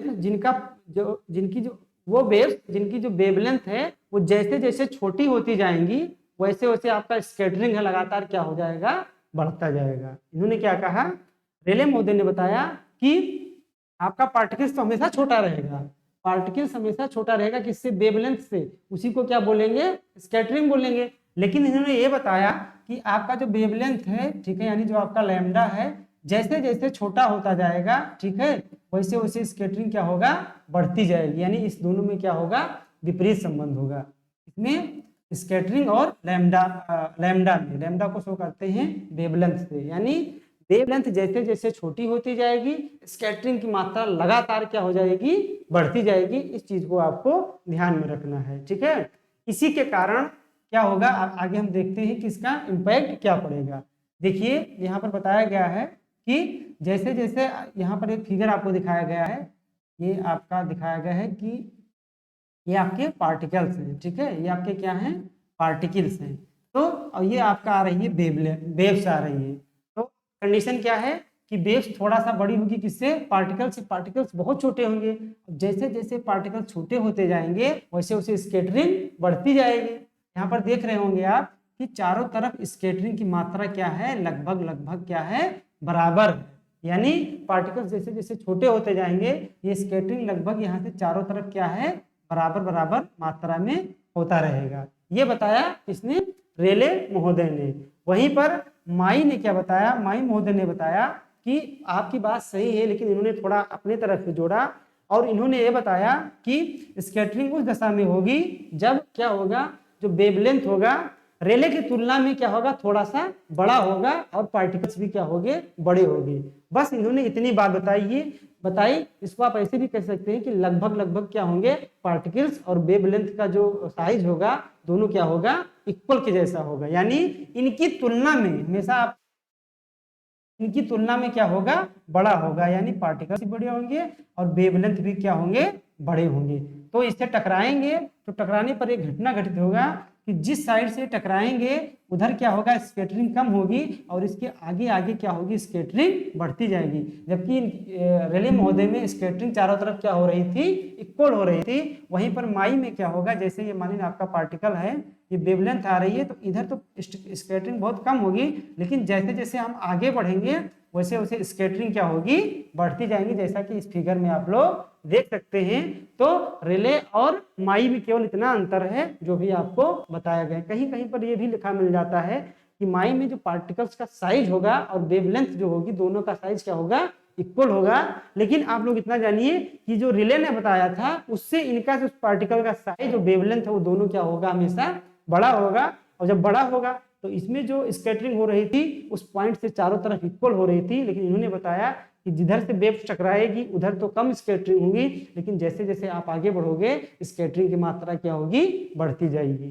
इतना पॉइंट आपको क्या रखना है, ध्यान में रखना है। अब आइए हम देखते हैं कि स्कैटरिंग के कारण हमारे जो एटमॉस्फेयर में कुछ घटनाएं घटित होती हैं उसको हम जान प्रकार से, जैसे डिफ्यूजन के कारण अभी को आपको क्या बताया गया, कुछ घटनाएं बताई गई। ठीक है, देखते हैं कि कौन सी घटना घटित होगी। विव गोयर, ठीक है, विव गोयर। विव गोयर का मतलब ये हुआ कि आपका विजिबल लाइट का क्या है, पूरा स्पेक्ट्रम क्या है, स्पेक्ट्रम है जो शुरू होता है 4 माइक्रोन से लेकर ये 4.7 माइक्रोन तक। ठीक है, आपको अलग अलग का क्या रखना है, ध्यान रखना है। हम आपको बता दिए ये 0.4 माइक्रोन से शुरू होता है और 0.7 माइक्रोन यानी म्यू पे का होता है, खत्म होता है। 1 माइक्रोन बराबर 10⁻⁶ नैनोमीटर क्या होता है, आप लोग देख लीजिएगा। तो यहाँ पर इससे स्पष्ट है कि जैसे जैसे आप बढ़ेंगे, आगे बढ़ेंगे, वैसे वैसे क्या हो रहा है, ये जो वेवलेंथ की साइज है वो क्या हो रही है, लगातार बढ़ती जा रही है। क्या हो रही है, लगातार बढ़ती जा रही है। रेले महोदय ने यह बताया था कि जो वेवलेंथ है अगर उसका साइज जितना छोटा होगा जो स्कैटरिंग होगी उतनी क्या होगी, अधिक होगी। इसका मतलब ये हुआ कि इसका वेवलेंथ सबसे छोटा है रेड की तुलना में। रेड की तुलना में वायलेट का जो स्कैटरिंग होगा वो सबसे ज्यादा होगा। ठीक है, अगर रेड से कंपेरिजन करो तो रेड की तुलना में इंडिगो का इससे कम होगा लेकिन रेड से ज्यादा होगा। ब्लू का और थोड़ा सा कम होगा, ग्रीन का और थोड़ा कम होगा। ठीक है, ग्रीन का और कम होगा। यानी जो अगर आप नीचे आएंगे तो रेड पे पहुंचेंगे तो रेड की वेवलेंथ वायलेट की तुलना में सबसे क्या है, बड़ी है। तो रेड का स्कैटरिंग क्या होगा, बहुत ही कम होगा। अब देखते हैं होता क्या है कि आपको आकाश हमेशा कई कलर का दिखाई देता है, या सूर्य भी आपका उगता हुआ या डूबता हुआ उसका कलर दिखाई देता है सामान्य से अलग। कभी वो दिन में रहेगा तो श्वेत दिखाई देगा, ठीक है, या जब उगेगा या जब उसका सनसेट होता है तो थोड़ा सा नारंगी कलर का दिखाई देता है। तो वो किस कारण से दिखाई देता है हम यहाँ समझाने का आपको प्रयास कर रहे हैं। देखिए जैसे जैसे आप नीचे बढ़ते जाएंगे रेड की तरफ वैसे वैसे स्कैटरिंग क्या होगी, आपकी कम होती जाएगी। क्यों कम होती जाएगी, क्योंकि इसकी वेवलेंथ लगातार क्या हो रही है, बढ़ रही है। अकॉर्डिंग टू रेले महोदय के अनुसार होता क्या है कि कभी दिन में आपको क्या दिखाएगा कि जो आपका ये है इंडिगो यानी ब्लू वाला पोर्शन है, क्या है, ब्लू वाला पोर्शन है, इसकी स्कैटरिंग जो है रेड की तुलना में क्या होगी, ज्यादा होगी। ठीक है, स्कैटरिंग मतलब होता है बिखराव, जब इसकी तुलना में दिन में ज्यादा हो जाएगा, इसीलिए कभी कभी आपको आकाश का रंग क्या दिखाई देता है, नीला दिखाई देता है, क्योंकि जो आपका ब्लू है यानी नीला है, ठीक है, उसकी स्कैटरिंग अगर देखी जाएगी तो रेड की तुलना में क्या होगी, ज्यादा होगी। तो इसी के कारण आपको जब ज्यादा ज्यादा का मतलब क्या हो, ज्यादा बिखर गया, आपको चारों तरफ हमेशा क्या है, एक ही कलर दिखाई दे रहा है, ब्लू ब्लू, इसलिए आपको आकाश का रंग क्या दिखाई देता है, नीला दिखाई देता है। ठीक है, तो इसका एक महत्व प्रकीर्णन का क्या हुआ, स्कैटरिंग का क्या हुआ कि आपको आकाश का रंग नीला क्यों दिखाई देता है। दूसरा पॉइंट आपको याद रखना है कि जब सूर्य यानी जो सन होता है, जब सेट होता है, जब अस्त होने वाला होता है, या जब उगता है, तो वो हल्का सा क्या कलर का दिखाई देता है, नारंगी कलर का दिखाई देता है, हल्का सा लाल कलर का दिखाई देता है। तो इसका कारण क्या है, देखिए ये मान लीजिए सूर्य है, ठीक है, सूर्य से आपको जो इंसुलेशन मिल रहा है उसमें डिफरेंट डिफरेंट वेव्स की क्या है, वेवलेंथ है। उसमें अगर लाइट वाली वेवलेंथ की बात किया जाए तो इसमें भी 7 प्रकार के क्या हैं, वेव्स पाई जाती है। ठीक है, तो शाम को क्या होता है, ठीक है, शाम को जब सूर्य अस्त होना होता है, तो अगर हम सूर्य को देखते हैं तो हमको वो क्षितिज पे एकदम से बहुत दूर पे दिखाई देता है। ठीक है, क्या दिखाई देता है, यानी बहुत ही दूरी पे दिखाई देता है।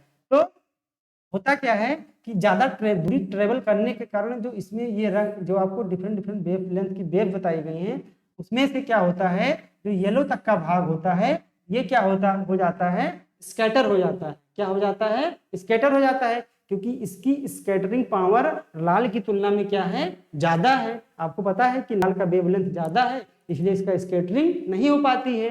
तो ये सब क्या हो जाते हैं, स्कैटर हो जाते हैं। बचता कौन है, ऑरेंज, और सबसे अधिक मात्रा में कौन बचता है, लाल बचता है। इसीलिए सूर्य हमेशा जो अन्य कलर इससे हटा देगा। स्कैटर का मतलब क्या हुआ कि जो भी यहाँ पर 7 कलर थे उसमें से 2 कलर को क्या कर दिया हमने, बच गया, बाकी ये 5 कलर क्या हो गए, स्कैटर हो गए। तो यहाँ पर बचा क्या, यहाँ पर केवल 2 कलर बचा। ठीक है, बचा कौन सा, ऑरेंज और रेड। इसीलिए हमें शाम को या सुबह सूर्य का कलर क्या दिखाई देता है, हल्का सा नारंगी कलर का दिखाई देता है।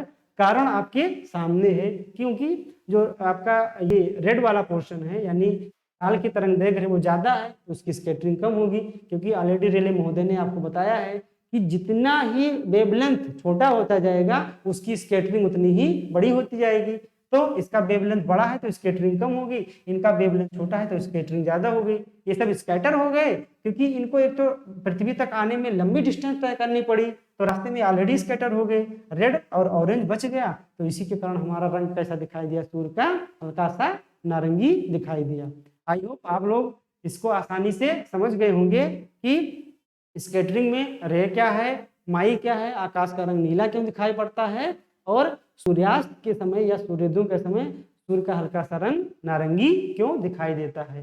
इतनी बातें आपको इंसुलेशन को प्रभावित करने वाले जो कारक बताए गए हैं उसको केवल रटना नहीं है, बल्कि आपको क्या करना है, समझना है, अच्छे से समझना है। आगे देखते हैं हम लोग अगला पॉइंट।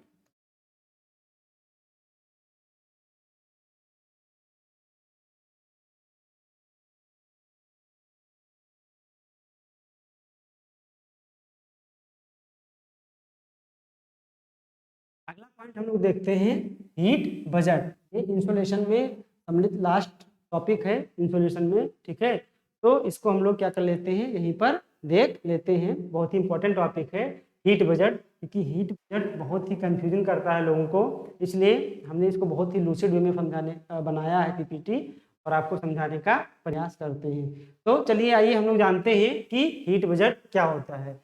जैसा कि यहाँ दिख रहा होगा, heat budget of the earth is the balance between incoming solar radiation and outgoing terrestrial radiation. यानी जो आपका इनकमिंग बजट क्या होता है, नॉर्मल भाषा में देखा जाए तो वो क्या होता है, आय व्यय का लेखा जोखा होता है। यानी कितना आपने कमाया और कितना आपने खर्च किया। ठीक है, वही क्या होता है, आपका बजट होता है। बजट में और क्या चीजें दिखाई देती हैं, सरकार, जैसे आप लोग बजट पढ़ते हैं, जब भी बजट सरकार का आता है तो उसमें 2 ही चीजें तो होती हैं कि कितना सरकार का अर्न हुआ और किस किस भाग पे, किस किस मद पे सरकार ने कितना खर्चा किया। वही कंसेप्ट यहाँ पर भी है कि बजट क्या होता है कि सूर्य से जो इनकमिंग सोलर रेडिएशन कितना आया अर्थ को, और अर्थ से कितना टेरेस्ट्रियल रेडिएशन वापस हुआ, यानी शॉर्ट वेव में कितना आया और लॉन्ग फॉर्म में कितना वापस हो गया। इसी का जो बैलेंस वाला पार्ट है यानी संतुलन भाग है उसी को क्या बोलते हैं, बजट बोलते हैं। चूंकि ये हीट से संबंधित है इसलिए उसको हम हीट बजट बोल दिए, ठीक है। Which maintains the average annual temperature of the earth, that is कितना, 15 डिग्री सेंटीग्रेड, यानी हमारे जो अर्थ का एवरेज टेम्परेचर है, ठीक है, औसत तापमान वो कितना है, 15 डिग्री सेंटीग्रेड है। इसी के कारण इसी में जब बैलेंस रहता है तो हमारा एटमॉस्फेयर जो हमारे अर्थ का एवरेज टेम्परेचर है वो क्या रहता है, बैलेंस रहता है, यानी 15 डिग्री सेंटीग्रेड रहेगा। और जब किसी कारण से, चाहे वो उसका कारण ह्यूमन हो चाहे क्या हो, नेचर हो, कुछ नेचर भी कारण है, लेकिन नेचर जो कारण है वो उतना विध्वंसकारी या उतना विनाशकारी नहीं है जितना कि ह्यूमन का कारण है।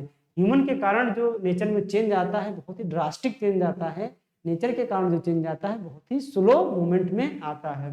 तो जो इन दोनों का बैलेंस है किसका, इनकमिंग सोलर रेडिएशन का और टेरेस्ट्रियल रेडिएशन का, उसमें जो संतुलन बना होता है उसी को क्या बोलते हैं, उसी को बोलते हैं हम हीट बजट, ठीक है।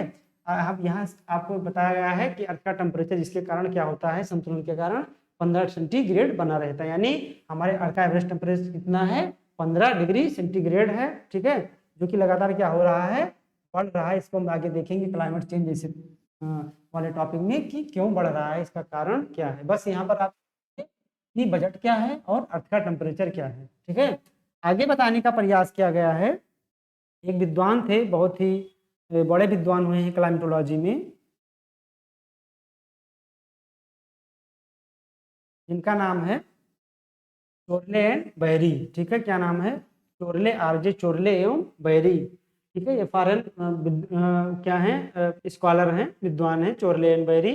इन्होंने क्या बताया था, इन्होंने जो बताया कि जो आपका हीट है, हीट बजट है, उसके घटक की बात की कि कौन कौन सी चीजें इसमें सम्मिलित हैं हीट बजट में। तो इन्होंने बताया कि इसमें जो इसका निर्माण हुआ है आपके बजट का, हीट का, जैसे आप जब बजट पढ़ेंगे तो सारे कंपोनेंट होंगे आय व्यय के अंदर। तो इन्होंने बताया कि बजट में 3 चीजें सम्मिलित होती है हीट के। एक सम्मिलित होता है अमाउंट ऑफ इंसोलेशन, जिन्होंने इसको कैपिटल Q से डिनोट किया। अमाउंट ऑफ इंसोलेशन का मतलब क्या हुआ कि जो इंसोलेशन की पूरी क्या है, मात्रा है, वो बजट में सम्मिलित होती है।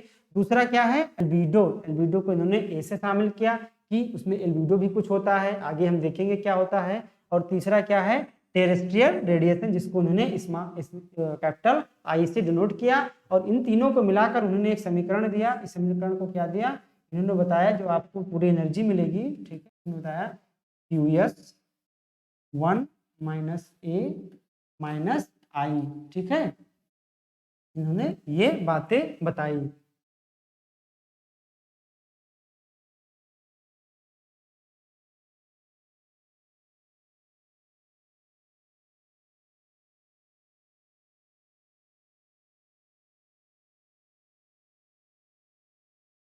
इन्होंने बताया, एक सूत्र दिया, QS 1 - A - I। QS जहां आपका है कुल क्या है, इंसोलेशन की मात्रा है, A क्या है, एल्बिडो है, और I क्या है आपका, I आपका है टेरेस्ट्रियल रेडिएशन।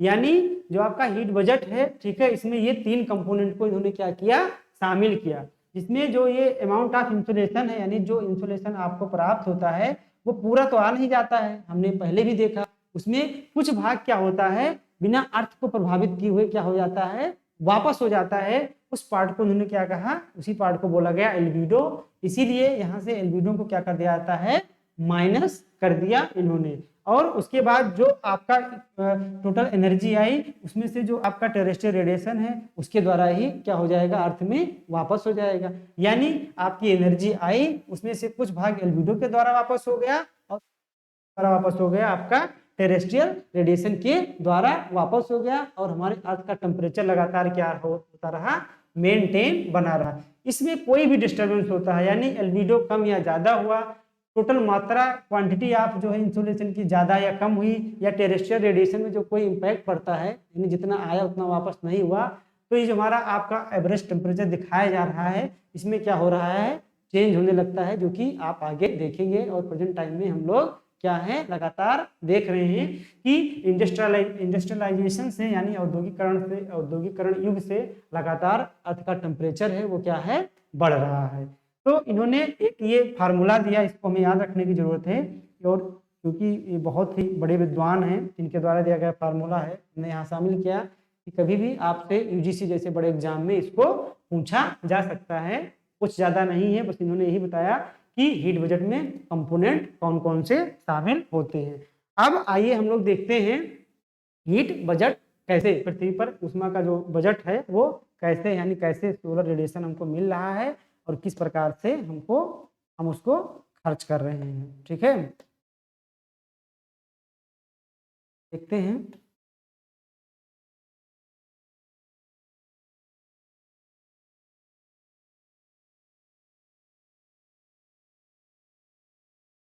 चलिए हीट बजट हम लोग देखते हैं फिगर के माध्यम से। ये जो मैं आपको हीट बजट बताने जा रहा हूँ, ठीक है, इसे किताबों में क्या है कि बहुत सारे विद्वान ने दिया हीट बजट के बारे में। ओल्बर हेडोरे हो गए, टिरवार्था हो गए, ठीक है, क्रॉम्पटन महोदय, मतलब बहुत सारे विद्वानों ने हीट बजट को बताने का प्रयास किया गया, जिसमें जो सबसे सरल, जो सबसे लूसिड है, जो सबसे मान्य है वो टिरवार्था जी का है। और इन्हीं का हीट बजट हम लोग पढ़ने वाले हैं कि इन्होंने हीट बजट को किस प्रकार से समझाया, जिसमें आपको दोनों बजट बताया जाएगा कि एटमॉस्फेयर का बजट कैसे है और हमारे अर्थ का बजट कैसे है। तो चलिए हम लोग एक एक करके देखते हैं। ये है आपका सन, ठीक है। सन से मान लीजिए एनर्जी आ रही है, उसको हम लोग 100 यूनिट मान लेते हैं। कितना मान लेते हैं? 100 यूनिट।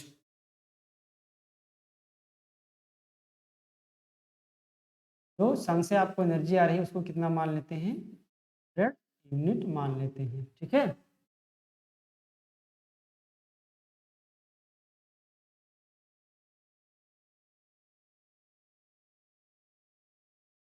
निचला वाला भाग है तो मान लेते हैं ये आपका क्या है? अर्थ है। क्या है? अर्थ है।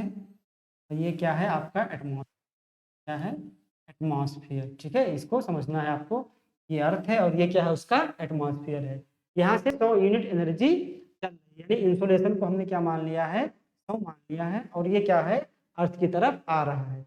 जब ये एटमॉस्फेयर में पहुंचता है, ठीक है, तो एटमॉस्फेयर में हमेशा क्या पाए जाते हैं? हमेशा डस्ट पार्टिकल हैं, बादल हैं, विभिन्न प्रकार की क्या हैं?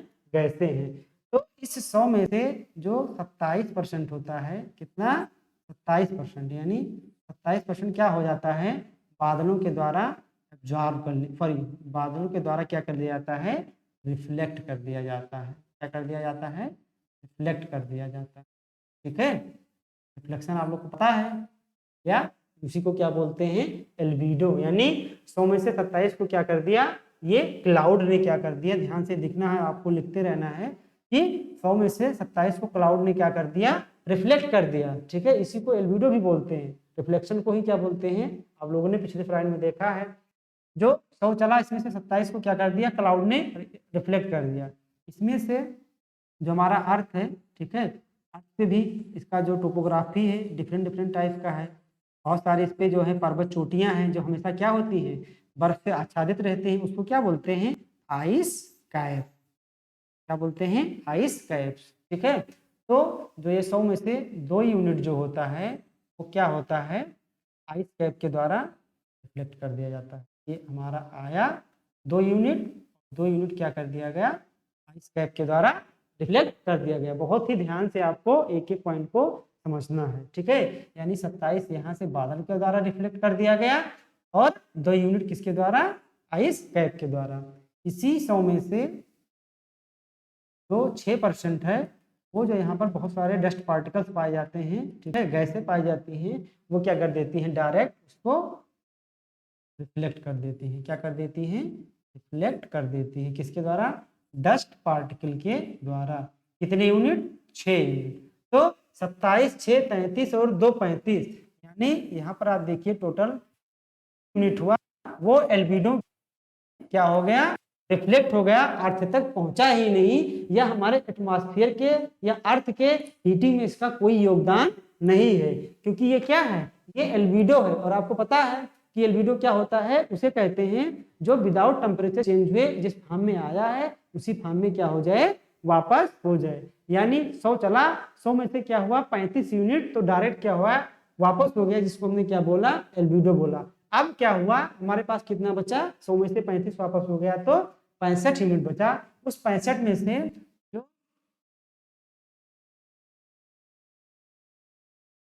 ये जो 65 यूनिट बता, इसमें से ये जो 14 यूनिट है, इतना 14 यूनिट है, ये क्या कर लिया, जो हमारे जो क्लाउड्स होते हैं वो क्या करते हैं, इसको एब्जॉर्ब कर लेते हैं। ये क्या कर लेते हैं, एब्जॉर्ब कर लेते हैं। ठीक है, ये जो 14 यूनिट हुआ है, क्या हुआ, हमारे जो क्लाउड्स हैं, यहाँ पर कुछ कई प्रकार के क्लाउड्स पाए जाते हैं, कुछ जो है बहुत ऊंचाई पे पाए जाते हैं, कुछ उससे निचले स्तर पे पाए जाते हैं। तो 27% को तो क्लाउड्स क्या कर देते हैं, रिफ्लेक्ट कर देते हैं, लेकिन उसी में से जो 14 यूनिट है उसको क्या करते हैं, एब्जॉर्ब कर लेते हैं। तो अब कितना बचा, 35 और 14 हमारे पास खर्च हो गया, यानी 5 4 9 3 1 4, 49 यूनिट हमारा क्या हो गया, खत्म हो गया। बचा कितना आपके पास, बचा आपका टोटल कितने यूनिट, 51 यूनिट, जो हमको किसको मिला, अर्थ को मिला। ये पूर्ण रूप से 51 यूनिट जो हमारा 100 से चला था सन से, वो हमारा एटमॉस्फेयर होते होते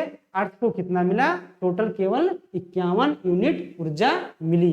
अब अर्थ क्या करेगा, आपको बिन्स लॉ तुरंत याद आना चाहिए कि बिन्स ने क्या कहा था कि अगर कोई बॉडी जिसका तापमान बहुत ज्यादा है वो ऊर्जा इमिट करेगी तो किस रूप में, वो करेगी तो शॉर्ट वेव के रूप में, जैसे हमारा अर्थ। लेकिन अगर कोई बॉडी, ठीक है, जिसका टेम्परेचर कम है, वो ऊर्जा जो इमिट करेगी वो किस फॉर्म में, लॉन्ग वेव फॉर्म में, यानी जिसको बोलते हैं टेरेस्ट्रियल रेडिएशन। अब भाई जो अर्थ में पाया है उसको क्या करना है, खर्च भी करना है। अगर खर्च नहीं करोगे, जैसे आपको रुपया ज्यादा मिल जाता है तो कहते हैं सामान्य भाषा में कि गर्मी आपके पास बढ़ गई है। ठीक है, जब गर्मी बढ़ जाती है, वही सेम कंसेप्ट यहाँ पर भी है। अगर 51 यूनिट एनर्जी आपको मिली है, अगर उसको खर्च नहीं करेंगे तो गर्मी क्या हो जाएगी, बढ़ जाएगी। ठीक है, और तुरंत हीटिंग चालू कर देगा। तो अब 51 यूनिट अर्थ को मिल गया, इसमें से 51 यूनिट में से जो 17 यूनिट होता है सीधे जैसे अर्थ को मिला है, ठीक है, वैसे ही क्या कर देता है, लॉन्ग वेव के फॉर्म में हमारे स्पेस में क्या कर देता है, वापस भेज देता है। ठीक है, क्या कर देता है, वापस भेज देता है। कितने यूनिट, 17 यूनिट को। अब बचा कितना, 51 में से 17 माइनस करो, कितना बचा, 34 यूनिट बचा। कितना बचा, 34 यूनिट बचा। ठीक है, इस 34 यूनिट में क्या होगा, ये अर्थ क्या करेगा, लॉन्ग फॉर्म के रूप में वापस भेजेगा। तो जो बादल हैं इसको क्या करेंगे, एब्जॉर्ब कर लेंगे। क्या करेंगे, एब्जॉर्ब कर लेंगे। जो एटमॉस्फेयर में कुछ बादल पाएंगे, जैसे यहाँ पर शॉर्ट फॉर्म में एब्जॉर्ब कर रहे हैं, पर 34 यूनिट को क्या करेंगे, लॉन्ग फॉर्म में एब्जॉर्ब करेंगे। तो ये दो तीन पार्ट्स में एब्जॉर्ब करते हैं। जैसे ये जो 34 गया है, इसमें से जो 19% एब्जॉर्ब करते हैं वो वाष्पीकरण के कारण। किसके कारण, इवेपोरेशन के कारण। किसके कारण, इवेपोरेशन के कारण। इसी 34 में जो 8 यूनिट एब्जॉर्ब करते हैं वो करते हैं टर्बुलेंस के कारण। किसके कारण, टर्बुलेंस के कारण, यानी जो भी झंझावती दशाएं होती हैं उसके कारण। 19 और 8 क्या हुआ, 26 यूनिट हो गया। कितना हो गया, 26 यूनिट हो गया। ठीक है, 27 यूनिट हो गया। कितना हो गया, 19 और 8 क्या हो गया, 27 यूनिट हो गया। बचा कितना आपके पास, 8 यूनिट। ठीक है, 19 प्लस आपका क्या हुआ, 19 9 और 28 और 6, सॉरी ये 8 नहीं होगा, ये क्या होगा, 9 यूनिट होगा। ये क्या होगा, 9 यूनिट होगा। ठीक है, यहाँ पर मिसप्रिंट हो गया था। ये जो टर्बुलेंस के कारण जो वापस होगा, ये कितने यूनिट होगा, 9 यूनिट होगा। तो 19 और 9 क्या हो गया, 28। बचा कितना, 6 यूनिट। तो जो ये 6 यूनिट है, इसको सीधे ये रेडिएशन के माध्यम से बादल क्या करते हैं, एब्जॉर्ब कर लेते हैं। तो आपने क्या देखा कि बादल ने कितना किया, 34 किया लॉन्ग टेरेस्ट्रियल रेडिएशन को लॉन्ग वेव के फॉर्म में, जिसमें से 19% किसके द्वारा, वाष्पीकरण के द्वारा, इवेपोरेशन के द्वारा, 6 यूनिट सीधे रेडिएशन के द्वारा, और 9 यूनिट किसके द्वारा, टर्बुलेंस के द्वारा। किसके द्वारा, जो टर्बुलेंस की घटनाएं होती हैं। तो इस प्रकार देखा कि अर्थ ने जितना पाया, अर्थ को कितना मिला, 51 मिला, और 51 को वापस कर दिया। अब 51 को वापस कर दिया तो क्या हुआ कि जितना इसको मिला उतना खर्च कर दिया। और हिट बजट क्या है, हिट बजट वही है जितना आपका इनकमिंग आया, ठीक है, और आउटगोइंग क्या हुआ, वापस हो गया। दोनों में क्या हो गया, बैलेंस हो गया। हमारे अर्थ का एवरेज टेम्परेचर 15 का 15 डिग्री रह गया। ठीक है, ना तो बढ़ा ना तो घटा। लेकिन कुछ मानवीय घटनाओं के कारण इसी बैलेंस में क्या हो रहा है, इसी का बैलेंस का जो चक्र है वो क्या हो रहा है, डिसबैलेंस हो रहा है, बिगड़ रहा है। ठीक है, जिसके कारण हमारे अर्थ का टेम्परेचर बढ़ रहा है। बिगड़ेगा तो दो ही चीज हो सकती है, या तो इंसुलेशन हमारे अर्थ को ज्यादा मिलेगा या तो कम मिलेगा। ज्यादा मिलेगा तो हीटिंग होगा, हीटिंग होगा तो ग्लोबल वार्मिंग होगा, ठीक है, और जो कूलिंग होगा तो ग्लोबल कूलिंग होगा। हमारे जो अर्थ है उस पर बड़े बड़े क्या आएंगे, हिमयुग आएंगे। तो आप लोगों ने देखा कि किस प्रकार इनकमिंग सोलर रेडिएशन आ रही है और किस प्रकार जा रही है। ये सबसे लूसिड वे में आपको बताया गया है, सबसे सिंपल है। आप एक चीज आप यहाँ पर ध्यान दिए होंगे, तो ये दिए होंगे ये 35 यूनिट, ये क्या है 35 यूनिट सीधे वापस चला गया एल्बिडो के रूप में। और इसी 35 यूनिट को लास्ट जो पीपीटी में हमने आपको बताया था कि जो अर्थ का औसत एल्बिडो है वो कितना है 35 है। तो अब आप लोग आसानी से जान गए होंगे कि अर्थ का एल्बिडो 35 एवरेज क्यों माना गया है। साथ ही साथ यहाँ पर ये देख लीजिए कि जो बादल हैं ये क्या करते हैं, ठीक है, उष्मा यहाँ पर 27% मिला था तो इसको वापस कर दिए थे, उससे कोई लेना देना नहीं है क्योंकि एल्बिडो के फॉर्म में है। यह 14% क्या किए थे इनकमिंग सोलर रेडिएशन को, और 34% क्या किए हैं आउटगोइंग को एब्जॉर्ब किए हैं। यानी टोटल कितना एब्जॉर्ब किए हैं 4 4 8 और 3 और 1 4। यानी बादल का अगर एब्जॉर्प्शन पूछा जाएगा कभी भी एटमॉस्फेयर में तो आपको कितना बताना है 48%। कभी भी आपसे एग्जाम में पूछ लेगा कि जो हमारे बादल हैं वो इनकमिंग सोलर रेडिएशन और आउटगोइंग सोलर जो ये आपका टेरेस्ट्रियल रेडिएशन है उसको मिलाकर कितनी यूनिट एनर्जी को क्या करते हैं एब्जॉर्ब करते हैं।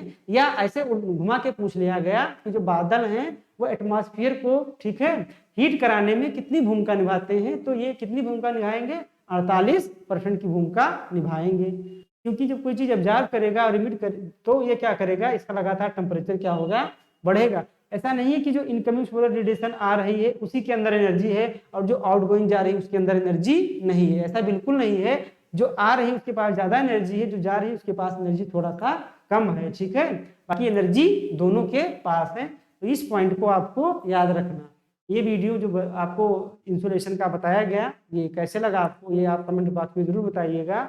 और जो भी यहाँ पर आपको बताया गया अगर आप लोग बहुत ही सरल भाषा में इसको समझे होंगे, ठीक है, पूरा कंसेप्ट समझे होंगे, तो अब आपको आने वाले भी लेक्चर में जब इंसुलेशन से रिलेटेड क्वेश्चन सॉल्व कराया जाएगा तो मुझे पूरी उम्मीद है कि आप लोग किसी भी परीक्षा में पूछा गया जो प्रश्न है उसको आसानी से हल कर पाएंगे। ठीक, धन्यवाद।